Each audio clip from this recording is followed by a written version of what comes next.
to the speaker for a quick introduction and to the leading session. Thank you so much.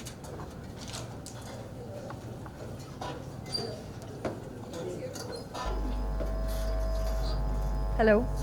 Can you hear me now? I can hear myself very loudly. Hello. Is it better? All right. Hey everyone, good afternoon. So with the hype of large language models and customization for large language models and small language models for custom use cases, how can we efficiently customize a large language model without requiring extensive human annotations or massive compute resources? The challenge today is that large language models lack domain-specific knowledge, and adapting to them often requires costly fine-tuning and or reliance on proprietary models like GPT-4. What if we could enhance large language models or small language models with minimal human input while ensuring scalability and community-driven improvements? Well, that's what InstructLab is designed to do. In this talk, we'll explore how InstructLab and the lab methodology behind it makes AI customization accessible, scalable, and open source. So before diving deep into this, I'll take a moment to introduce myself. My name is Aakanksha Duggal. I am from Boston, Massachusetts, but I'm originally from India. So it makes me really happy to be here to present my talk. And I'm a senior data scientist on the InstructLab team. I have been mainly working on the synthetic data generation pipeline, which I'll talk about in my next set of slides as well. Also, a fun fact about me, that my first conference talk was at DEF CONF India, virtually in 2020. So I'm very, very excited today that I'm here in person. So let's talk about the challenges of AI customization. The traditional LLM fine-tuning is expensive, requiring large amounts of human annotated data and significant computing power, as we all know. Many pre-trained models, while powerful, lack domain-specific knowledge and are not tailored to specific business needs, right? So companies need to adapt to large language models to their needs and often face high costs and technical barriers as well. So proprietary models like GPT-4 and others further limit the flexibility here, making AI customization difficult for organizations to adapt. InstructLab, however, offers a cost-effective, scalable, and community-driven alternative to address these challenges. So we've been to a lot of conferences, we are all over the social media. A lot of people often struggle to define what a language model is. Like, how many of us actually know what a large language model is? So since I marked this talk as beginner, and I know a lot of students are here, I'll take a moment to quickly address what is a large language model. Starting from language models. A language model is a type of machine learning model trained to conduct probability distribution over words. Simply put, it tries to predict the next most appropriate word given whatever sentences or phrases you had in the given text. Just like when you're drafting an email or typing a message, the language models in your phone try to predict the next set of words. The job of a language model, is to approximate a function that fits the input data. If the input data is one-dimensional, it follows a linear trend.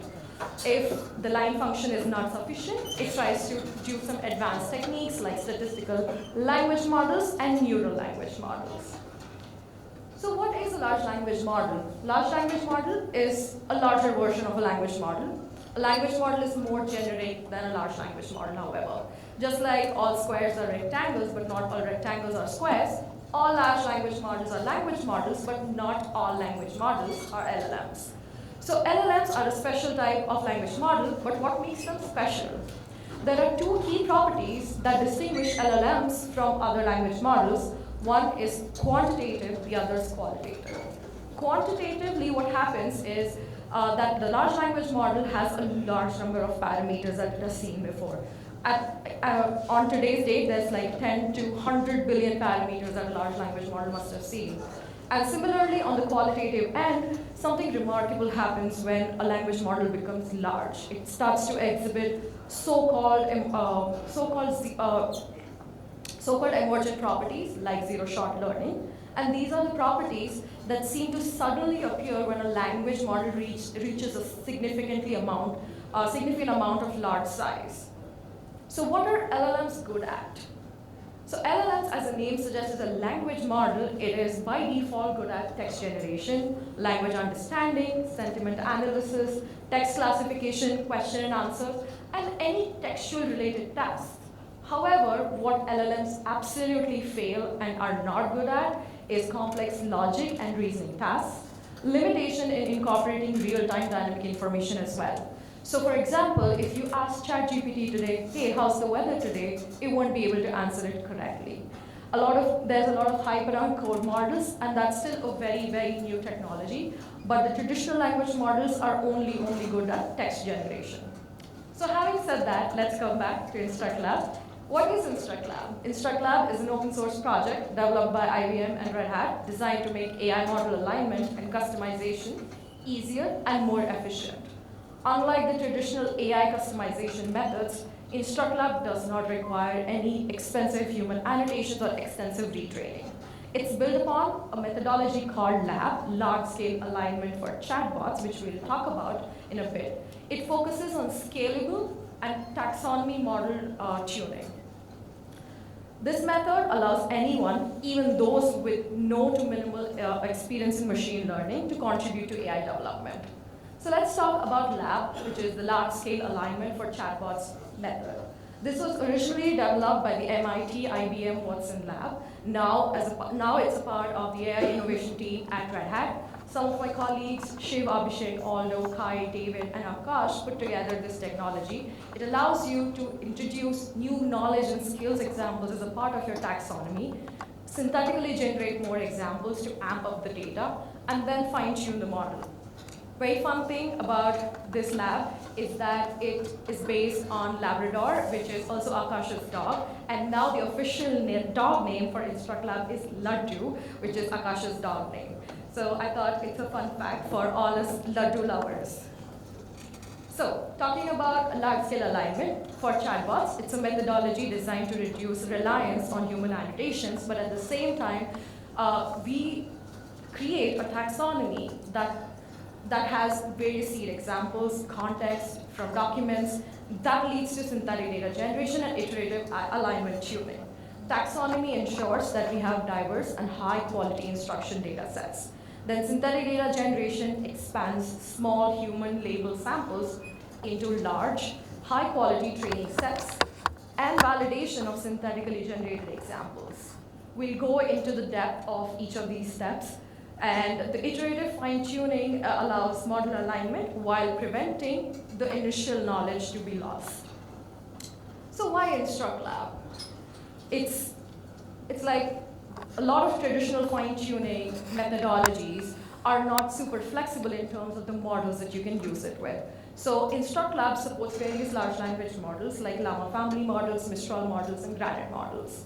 It provides a cost-effective solution for model alignment. It also, it does not involve a thousand number of examples. Rather, you require a small set of seed data to generate large synthetic training data to reduce overhead. The platform's community-driven approach ensures continuous improvement, and users can contribute domain-specific expertise and data sets, which are incorporated into future model iterations. InstructLab maintains an ongoing alignment process, meaning that models can be iteratively improved without needing to start from scratch each time.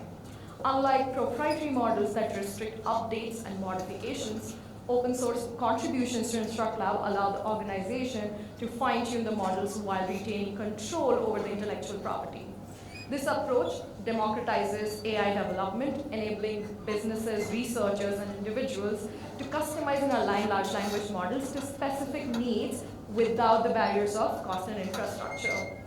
Also, if you talk about numbers, 45% more accurate than GPT-4 and 50 times cheaper than GPT-4 makes it incredibly efficient and cost-effective alternative for LLM customization.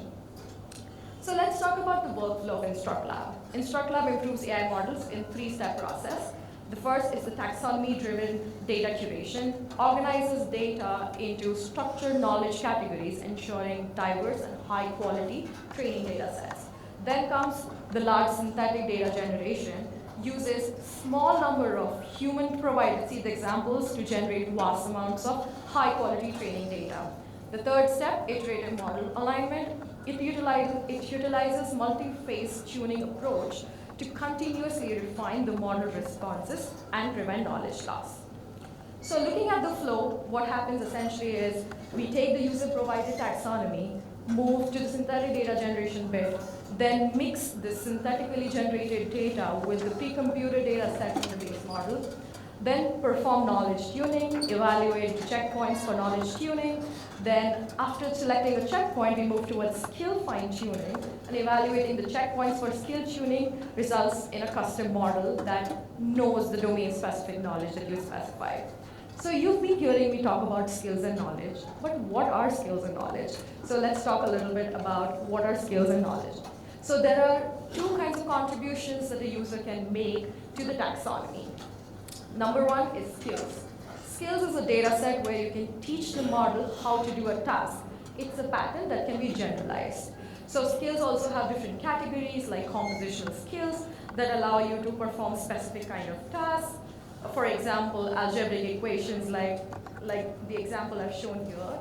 Because I said the large language models are not inherently smart to perform complex reasoning problems, so you can teach these kind of reasoning problems as a part of skills. You can also teach the model to write poems, haikus, essays, emails, or like if you were to talk about a specific use case, like you like to write a summary of a meeting or minutes of a meeting in a certain way, you can tell the model to do the same set of tasks by providing this as a skill example. Talking about knowledge, as the name suggests, it consists of background information and a lot of facts. When creating knowledge, we are providing additional data to the and information to the model, so it can answer questions directly and factually from the accurate piece of information. So what essentially happens here is that we have a base model that has its own memory, and then when you add knowledge and skills to the model, it adds as another layer without messing the original memory of the model. So you can add knowledge and skills without hampering the original information that the model held. So talking about how do you contribute these knowledge and skills, I have an example here of a knowledge YAML. So this document, so on the top you see there is a document outline. It enhances the synthetic data generation process that we're going to move forward with by providing contextual specificity for each document chunk, ensuring that there's relevance and alignment during knowledge tuning. Then comes domain. Domain guides the teacher model. I'll talk about what the teacher model is. It guides the teacher model that we use for synthetic data generation. It essentially helps you to come up with similar question and answer pairs that you have provided in the Q&A YAML. So the domain here guides the teacher model what kind of question and answer pairs is the user seeking. Then comes the context. It is a less than 500 token chunk that the user documents, showcasing the unique elements from the document to guide the teacher model in handling various text types present in the document. So for example, in your document, you have some tables, you have some references, some text. All of these things have to be categorized into different sections and be provided in the seed examples so that the teacher model understands the kind of text it's going to deal with in your document. Then, followed by the context, now that you've given the context, we need some question and answer pairs. This is also something common in the skills. In the skills, we have only question and answer pairs. In knowledge, we have a context from the document that you're referring to. So we have 3 question and answer pairs demonstrating the teacher model, the style and the structure you want your question and answer pairs to look like. And then, once you have a Q&A YAML file, you take these seed question and answer pairs and move forward to the synthetic data generation. So why do we care about these seed question and answers? The whole science behind InstructLab focuses on smaller number of examples to train, as compared to the original data science methods where you required tons of data to get started with fine-tuning. Seed question and answers define the foundation for synthetic data generation example, and high-quality seed examples allow more accurate and useful responses. So now that we have seed question and answers, we move forward to the next step, which is the synthetic data generation. And synthetic data generation essentially takes the seed examples that the user has provided and tries to create high quality training data out of it. So let's go over that. So as I said, there are two types of taxonomy contributions. The first one is skills, the second is knowledge. So I'll go over one by one. So for the skills pipeline, we take the seed examples, which are the question and answer pairs.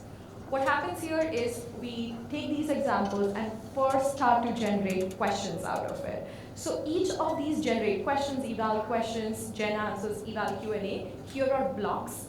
Blocks are the fundamental unit of the synthetic data generation pipeline, and each block here performs a distinct task as LLM calls, data transformations or filtering. And then pipeline as a whole enables the chaining of these blocks to execute complex workflows supporting linear and recursive execution as well. So coming back to skills pipeline, the first step is to generate questions. So looking at all the question and answer pairs you had provided, the large language model, the teacher model, here tries to mimic your style and comes up with similar set of questions. After these questions are generated, the large language model, as a second step, starts to evaluate these questions, giving it a score on the scale of 0 to 3. Then, once we have scored these questions, we try to create a filter out of it, keeping only and only the high-quality examples. Once we have the high-quality set of questions, we move forward to generating answers for these questions. And after generating the answers to these questions, we have a lot of Q&A pairs, which are synthetically generated. Now we again do the scoring algorithm here. We come up with scores for these question and answer pairs. And once we have the score, we again filter out only high quality question and answer pairs. So this is skills. When we talk about knowledge pipeline, it's slightly different. We cannot afford to mess up a lot with the factual information. So it's a lot more rigid than that. So we take the seed examples, which is the question and answer pairs, along with the set of documents that the user has provided. As I said earlier, a bunch of times now, that we require small number of seed examples, even if you have more number of documents. So how do we deal with these large number of documents? Another open source project called Duggal has been super helpful for this. Duggal allows you to chunk large documents into meaningful small sized chunks. And what we do essentially here is we take these small sized chunks and map it with all the seed examples that we had in all possible permutations and combinations. This allows us to take the document chunk and map it to the stylistic reference of how the user likes to write question and answer pairs.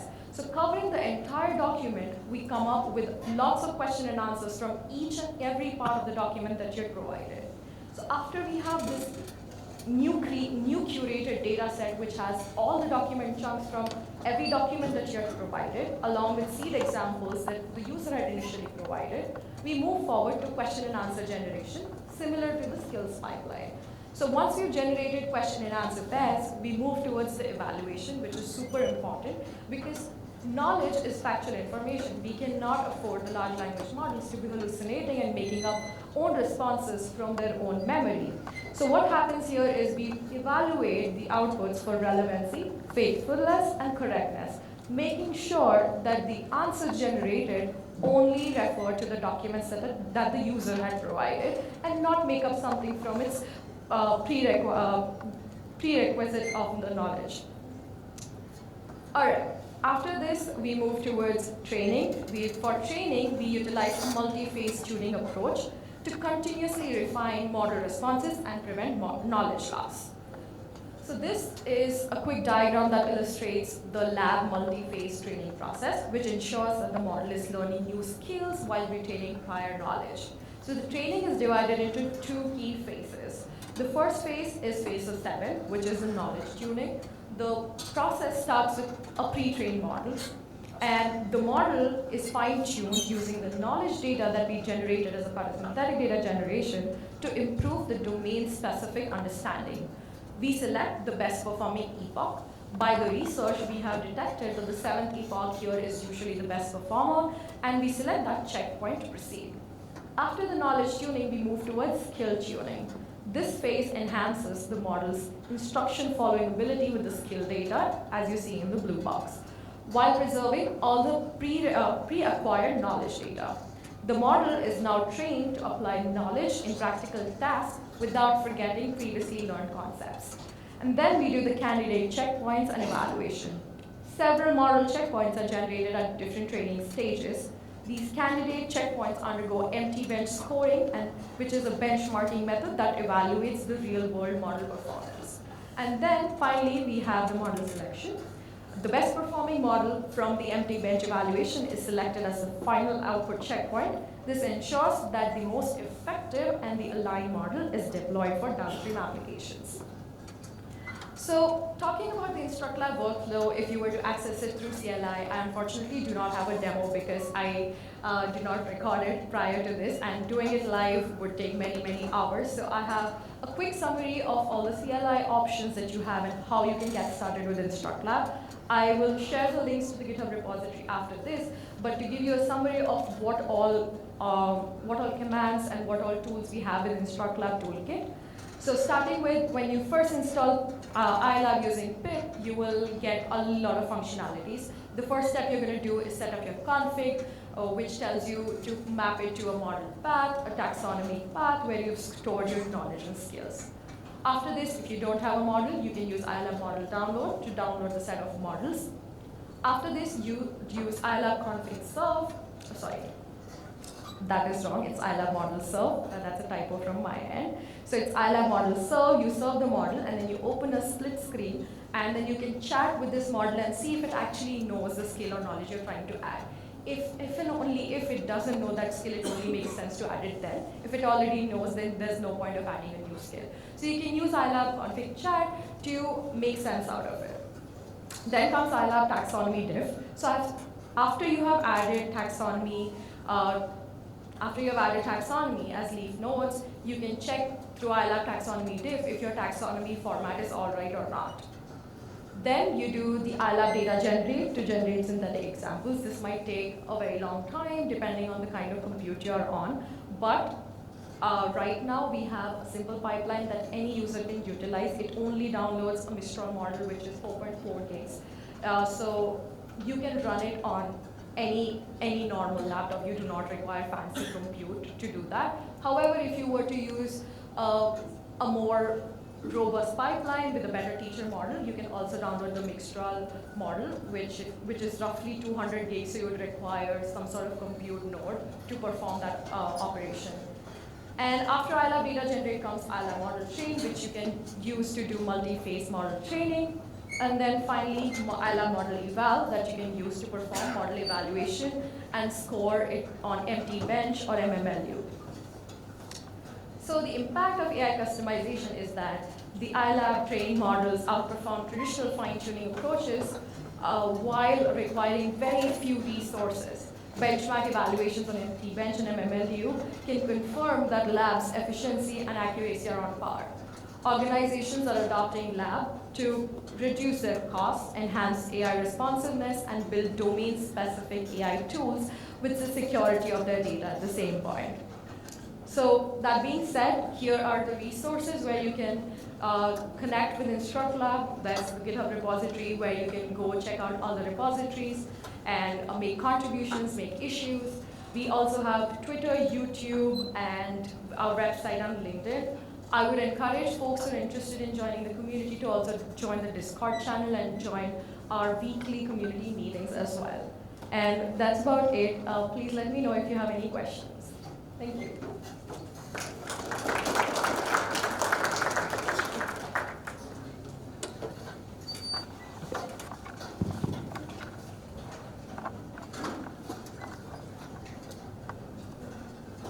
Nice presentation. So I have a question regarding the benchmarking that has been used, right? What are the different parameters that have been used to, benchmark the models? Can you just, So if you've gone to Hugging Face before, there's like a lot of leaderboards nowadays that you have. So InstructLab's training team has done a lot of trainings on the model to ensure that it is going up on the leaderboard, and we've been checking it against MMLU, empty bench, anything LLM, and a couple more of evaluation tools to ensure that the quality is good. So InstructLab is performing really well as compared to the other language models right now. what about the custom models that we do? Like, for example, I train a model Right. and I wanted to evaluate that for the different accuracy and all those. How that can be done? Is InstructLab provide something for Yes. it? So it's a very recent update. You can go check out our repository. It's called DK Bench. It is domain knowledge based bench. So whatever knowledge or skill that you added recently, it only evaluates the model on those new set of questions. So it essentially takes some set of questions from the file that you had provided, and it only asks those questions to ensure that it had learned those questions. I have not mentioned that in the slides because it's a very, very new change. Okay, thank you. Thank you. Yes, go for it. Yeah, I have a quick question about the toppling Right. which you shared Yes. in the slides. So as far as I know, please correct me if I'm wrong. So toppling is used to convert any type of document and convert it into any other document. We can export it into multiple formats. Yes. So is this integration is something we need to do it manually, or it is being done by the InstructLab? It is offering something in integration by default. That's a really good question. So Docklink used to do only document conversion back in the day. Very recently, they've also started to do chunking. So what happens is if you have a PDF or an ASCII doc as a contribution, Docklink took that PDF as an input and spit out a markdown or a chunk JSON out of it. So now we also have a hybrid chunker, which is a lot smarter, and it spits out a set of chunks as an output. So once you have all these outputs, you move forward to the synthetic data generation process. And to answer your question, yes, this is all a part of the synthetic data generation black box. The input to synthetic data generation is only a Q&A YAML file. It does not require any chunk documents. And what you can do is you can mention a GitHub link to all the documents that you have. It fetches those documents from GitHub directly. So you don't have to worry about installing Docklink to answer your question. Okay, and one more thing, in the seeding example, as far as I know, there is support for providing the PDF as well as Markdown. Yes.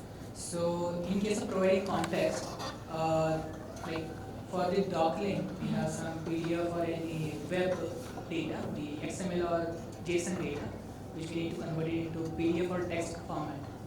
So, we can use docklink to convert the data into the required format, and then we can embed in the seeding example, in the Q&A? Yes, but that's up to users' discretion how they want to do that. We would not force you to take a certain route over there. But moving forward, we do want to have that as an inbuilt capability where you can have literally any document type and we take care of it. But right now, unfortunately, the user has to have the context in the seed examples as a markdown format, no matter what the file linked, whatever the document type of the file linked is. Does it answer your question? Yeah, and perfectly. I have one more question, sorry. Yes. So there is one more provision that ILAB rack convert. Yes. Which is recently added. Yes. And it utilizes the document, like we can use the specific directory which has set of Right. documents, and then we can embed or the rack convert, and it will convert it into synthetic data. So this is also where doubling or chunking comes in. Yes. I think you're a step ahead. Everybody else in the room. But that being said, it is actually pre-work for us trying to split up the data ingestion and the synthetic data generation process. What we're trying to do is that right now, the document ingestion and the synthetic data generation and the data mixing, all of this is a part of ILAB data generate, which makes it a really, really long command to run. So we are trying to slowly split these commands up, and ILAB rack convert is essentially the data ingestion API that we are going to defer to moving forward. So the docklink part is going to split out from SDG once we have done the testing on ILAB rack convert, and maybe it's going to be called ILAB data convert moving forward, which will let you prepare the data for synthetic data generation. Sorry for the question. I was just eager. No, I'm like I haven't tried it hands-on. So you are the one who it's I think in is dev more. preview right now. So with the moving forward with releases, we are still testing if ILAB rack convert is good enough to be replaced with the iLab data generate. We also have a lot of RAG work coming in, which required the chunking JSON separately, and they did not want to run the entire iLab data generate command to get chunking output. So made sense to split it up. Thank you. That perfectly answers my question. Awesome, I'm glad. We have time for one last question. So I'll keep it short and just one question. Yes. As we are expanding the sources to seed the data, right? By chunking or doubling and now the RAG. How we are making our data validation more robust, that the synthetic data generated out of these various vast resources are reliable and our model doesn't hallucinate after consuming their data. Are we focusing on that effort as well? We do have some evaluation techniques, as I mentioned, as a part of the synthetic data generation pipeline. We evaluate these outputs at every single point as the things are being generated. However, we do not have specific folks assigned to do the validation for this. However, it kind of is the user's responsibility to make sure that the seed Q&A are of good quality in order to get good outputs out of that. There's a lot of documentation around what kind of seed Q&A you should prepare in order to get the best results. So we recommend the users to come up with high quality seed Q&A examples to begin with, but we do continue to use the same validation process as of now. We might move forward with better research, but as of now we're using the same techniques. Thank you so much. Nice presentation. Thank you. One last question. All right. Okay, so one of my questions was answered earlier. So my next question is, so when you said that when we are creating the knowledge, right, or skills, Right. so we have some checkpoints that our base model has. So where does the new skills or the knowledge addition fits in? Like, are we kind of making the changes to the initial checkpoints, or is it to the final layer only? Like, I'm just curious to understand, like, how Right. it is. So if you'd like to read more about it, there is a part of this pipeline is also called data mixing that I did not touch upon in my slides. But data mixing, essentially what it does is that so we have a pre-computed data set from the base model that we are trying to train, which is a student model. So for example, I take the granite family models that we have right now. We have a pre-computed data set associated with the granite model.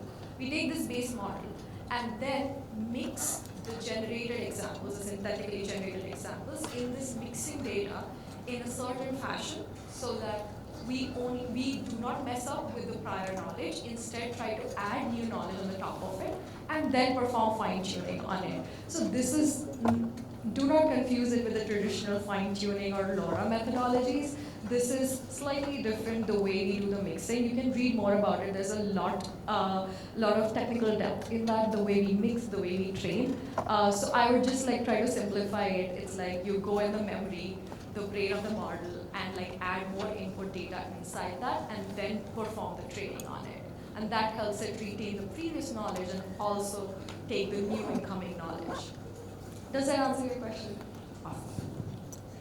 Thank you so much, and with that we will be ending this session. We have 5 minutes before we start the next session, but a big round of applause for our speaker. We also have the QR code on the screen for you to leave some feedback, and let's take a 5-minute break before we start. Thank you so much.